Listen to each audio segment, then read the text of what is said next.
You also have to have a budget. Now, we're going to be taking a look at a few different things around finances, but the budget has to actually encompass that plan. So we have to be able to say to that philanthropist, this is what we want to do, here's what's going to happen as a result, and believe it or not, this is what it's going to cost. And that means projecting a multi-year budget across the length of that plan, so that when they look at that, they say, yeah, this is the right amount of money to pull this off.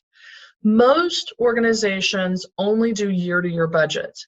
If your fiscal year ends June 30th, typically you're going to start developing that budget in April for board approval in May, and then it's going to go into place July 1. And we do this year after year after year.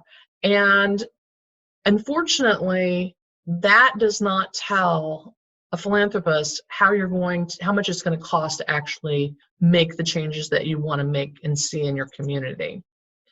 So we asked what the budget size was.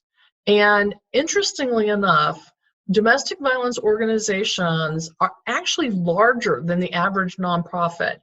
The average nonprofit in the United States is actually under $500,000. And probably because we have a lot of shelters, 70% of the respondents actually operate a shelter, which is expensive. The vast majority, around 50% or more, were over $1 million in size. Now, if you're one of those smaller ones, you're probably thinking, yeah, well, but it looks like they're either very small or they're fairly large in budget size. Which, again, when you lay this over what's happening with reserves, it really starts to get a little even more concerning, because that last not having 3 months and you've got a large budget, it's even a little harder to roll those reserves back up. So we want to make sure that when we're looking at budgets that you also understand that once you hit over that $1 million, a lot of other things kick in, like you're required to have an audit. You're required to have a lot of different accounting methods and financial controls that you might not have had when you were a smaller nonprofit.